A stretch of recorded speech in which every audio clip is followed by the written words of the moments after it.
नमस्कार दोस्तों, स्वागत है आपका आईएएस गुरु चैनल में। अफ़गानिस्तान संकट से आप सब वाकिफ़ हैं। 15 अगस्त को जब भारत अपना स्वतंत्रता दिवस मना रहा था, तब पड़ोसी देश अफ़गानिस्तान अपनी स्वतंत्रता तालिबान के हाथों गंवा चुका था। 15 अगस्त को एयर इंडिया के प्लेन से काबुल से 129 यात्री दिल्ली आए। आइए जानते हैं उनकी ज़ुबानी अफ़गानिस्तान के ताज़ा हालात पर। 129 यात्रियों को लेकर एयर इंडिया का विमान काबुल से दिल्ली उतरा। इस विमान ने काबुल से उस समय उड़ान भरी जब तालिबानी आतंकी अफ़गानिस्तान की राजधानी में प्रवेश कर चुके थे। इन यात्रियों में शामिल हैं भारतीय नागरिक, अफ़गानी नागरिक और अफ़गानिस्तान के संसद के सदस्य। वहां से लौटकर आए एक भारतीय बताते हैं, वहां के आम नागरिक बहुत डरे हुए हैं अपने भविष्य को लेकर।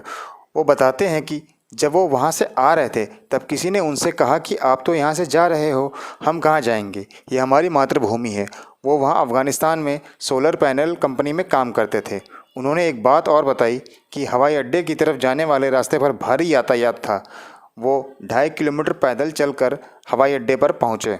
काबुल से लौटी एक भारतीय महिला बताती हैं कि लोग हवाई अड्डे की तरफ भाग रहे थे और सभी उड़ानें समाप्त हो चुकी थी। वो काबुल में पिछले कुछ महीनों से रहकर एक एनजीओ में काम कर रही थी, जिसका संबंध यूएसएड से है। यूएसएड का पूरा नाम है the United states agency for international development. वो बताती हैं अफ़गानिस्तान में महिलाएं बहुत चिंतित हैं, क्योंकि पिछले कुछ सालों में वहाँ काफ़ी प्रगति हुई है, आज़ादी में, शिक्षा में और रहन सहन के ढंग में। कोई कल्पना नहीं कर सकता कि भविष्य में क्या होगा। बहुत ही कम लोग इस हालात से बाहर निकलने में सक्षम हैं। काबुल से आए अफ़गानी संसद के सदस्य सैयद हसन पख्तियावल बताते हैं कि उन्हें नहीं पता कि मिस्टर गनी कहाँ पर हैं। हो सकता है वो किसी हवाई अड्डे पर हो। हम दिल्ली आए क्योंकि यहाँ हमारी मुलाकात होनी थी।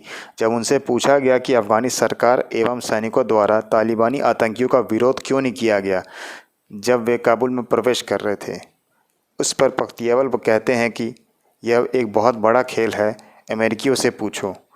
जो महिलाएं अफ़गानिस्तान में हैं उनके हालात पर पख्तियावल कहते हैं, हमें अभी इंतज़ार करना होगा।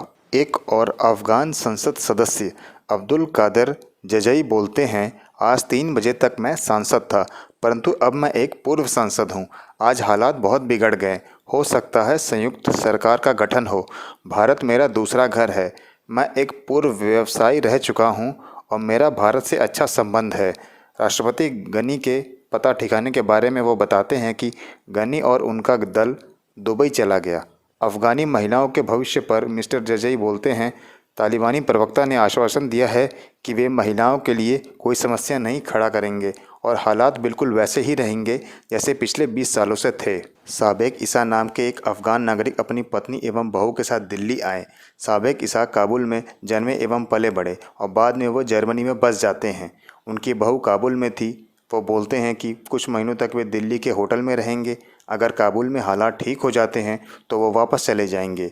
उनकी बहू को जर्मन दूतावास में इंटरव्यू देना है, तो काफ़ी संभावना है कि वो जर्मनी में चले जाएं। साथियों, ये थी अफ़गान संकट पर एक संक्षिप्त जानकारी काबुल से लौटे यात्रियों की ज़ुबानी। आपको वीडियो कैसा लगा कमेंट सेक्शन में ज़रूर बताएं। इस वीडियो को लाइक करें, शेयर करें और आईएएस गुरु चैनल को सब्सक्राइब करें। धन्यवाद।